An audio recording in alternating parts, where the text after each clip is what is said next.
Friends, இன்றைக்கி நான் உங்களுக்கு வடை கறி எப்படி செய்கிறேன்னு காட்ட போகிறேன்.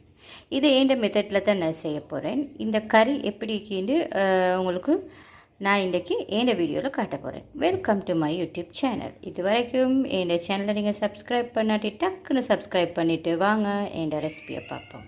இப்போ இந்த வடைக்கறியை செய்கிறதுக்கு நான் இது வாங்கிட்டு வந்த வடை தான். ஹஸ்பண்ட் வாங்கிட்டு வந்திருந்தார் நேற்று. அதில் மீதமாகவே நேற்றான். இது உளுந்து வடை, இது பருப்பு வடை. 2 வடையுமே கொண்டாந்துருந்தார். ஸோ நான் ரெண்டையும் ஹாஃப்க்கு இது உளுந்து வடையை 4 பீசஸ்க்கு எல்லாம் கட் பண்ணி வச்சுக்கிறேன். ஒரு மீடியம் சைஸ் ஆனியன் எடுத்துக்கிறேன். ஒரு மீடியம் சைஸ் டொமாட்டோ எடுத்துக்கிறேன். இன்றைக்கி கொஞ்சம் மாசி 1 டீஸ்பூன் சில்லி பவுடர் எடுத்துக்கிறேன். மஞ்சள், டர்மரிக் கொஞ்சம், கறி பவுடர் கொஞ்சம், க்ரீன் சில்லியும் கறி லீவ்ஸும். இதுவரை தான் தேவை. நாங்கள் செஞ்சு பார்ப்போம் இந்த வடை கறியை எப்படி செய்கிறேன்னு சொல்லி. இப்போ நான் இந்த பேனை ஹீட்டாக வச்சுக்கிறேன். இப்போ இதில் நான் ஆயில் ஆட் பண்ணிக்கிறேன்.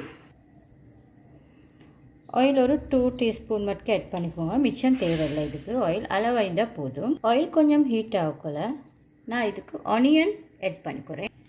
மிச்சம் இல்லை, ஒரு 2-3 தாளிப்புக்கு ஏற்ற மாதிரி.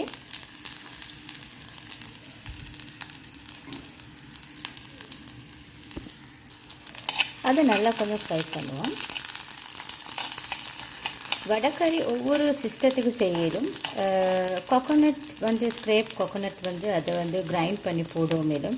ஆனால் அப்படியெல்லாம் போட்டால் வடைக்கறி திக்காக விடும். எனக்கு வடைக்கறி லூஸ் ஆகிக்கணும், வடையோட டேஸ்ட் வரணும். நாங்கள் அந்த கோகோனட் எல்லாம் ஸ்க்ரேப் பண்ண கோகோனட் எல்லாம் நல்லா நாங்கள் கிரைண்ட் பண்ணி போட்டோம்னா அதில் வித்தியாசமான ஒரு டேஸ்ட் வரும். அப்படி இல்லாமல் அந்த வடையோட டேஸ்ட் வரத்துக்கு செய்கிறேன்னு சொன்னால் நான் இப்படி செய்கிற மாதிரி நீங்கள் செஞ்சு பாருங்கள். வடையோட டேஸ்ட் சூப்பராக வரும்.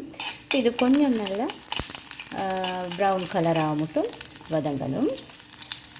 இப்போ இது வதங்கி வருது, பொன்னிறத்துக்கு வருது, ஃப்ரை ஆகிக்கொண்டு. இப்போ இதுக்கு நான் கடுகு கொஞ்சம் ஆட் பண்ணுறேன். கடுகு ஆட் பண்ண போகிறோம். இதுக்கு கறி லீவ்ஸை ஆட் பண்ணிக்கிறேன்.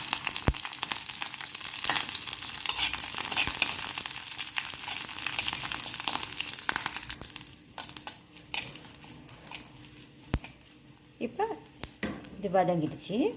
இப்போ இந்த டைமில் நான் இதுக்கு ஆனியனையும் டொமாட்டோவும் ஆட் பண்ணிக்கிறேன். ஆனியன், டொமாட்டோ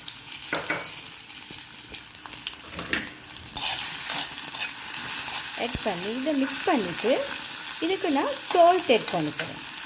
கறியை சேப்போக்குள்ள எப்பயுமே நோட் பண்ணிக்கொள்ளணும். சால்ட் கொஞ்சம் மட்டும் ஆட் பண்ணுங்க. வடையிலையும் சால்ட் போட்டிருப்பாங்க தானே, அதுவும் இந்த கிரேவிக்கு வரும். அடுத்தது ஆயிலும் வடையை ஃபுல்லாகவே ஆயிலில் தான் பொரிக்கிறேன், தெரியும் தானே. அந்த ஆயிலில் பொரிக்கிற வடையிலையும் சரியான ஆயில் இருக்கும். ஸோ அதனால் ஆயிலும் கம்மியாக லெஸ்ஸாக ஊற்றிக்கோங்க. ஸோ இப்போ இதை நாங்கள் கொஞ்சம் லிட்டால் க்ளோஸ் பண்ணி வச்சோம். இது கொஞ்சம் வதங்கட்டும். ஒரு 1 மினிட் வரைக்கும் வதங்கினா போதும்.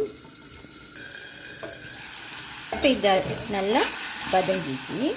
இப்போ இந்த வதங்கின டைமில் நாங்கள் இதுக்கு க்ரீன் சில்லியை சேர்க்கணும். அடுத்து இதுக்கு நாங்கள் இந்த எடுத்து வச்ச இன்க்ரீடியன்ட்ஸ் எல்லாமே இதுக்கு நாங்கள் போட்டுடுவோம். போட்டு இதை நல்லா மிக்ஸ் பண்ணணும்.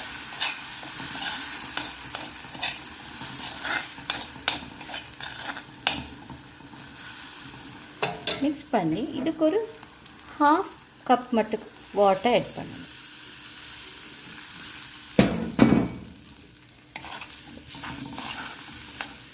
வாட்டர் ஆட் பண்ணி இதையும் நாங்கள் க்ளோஸ் பண்ணி வைக்கணும். ஒரு 1 மினிட் மட்டுக்கு வேவுறதுக்கு.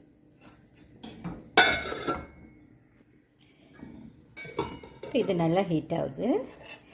இப்போ இந்த டைமில் நாங்கள் இதுக்கு வடையை ஆட் பண்ணிக்கிறோம்.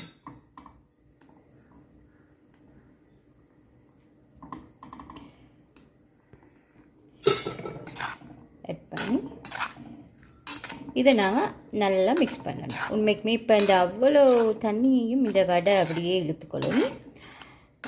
ஸோ இதை நாங்கள் கொஞ்சம் ஃப்ளேமை கொஞ்சம் கூடுதலாக்கி வச்சு கொஞ்சம் ஒரு 1 மினிட் மூடி வைப்போம். இந்த வடை நல்லா இப்போ வேகுது. இன்னொரு 1 மினிட் நாங்கள் இதை க்ளோஸ் பண்ணி வைப்போம். இப்போ பாருங்கள் இது நல்லா ஒரு வெந்திக்குது. இப்போ நாங்கள் இதுக்கு திக் மில்க் கொஞ்சம் ஆட் பண்ணுவோம்.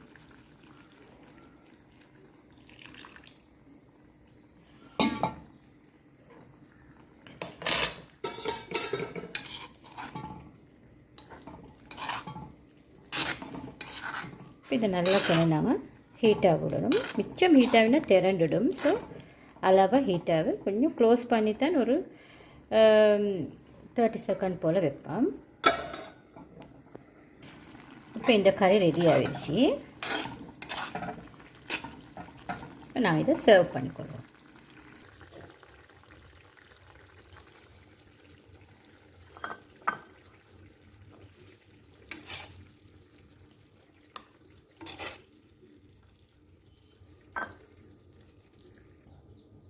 இப்போ இந்த வடைக்கறி ரெடி ஆகிடுச்சு. சட்டப்படி டேஸ்ட்டாக வந்திக்குது. நான் கொஞ்சம் டேஸ்ட் பண்ணி பார்த்தேன்.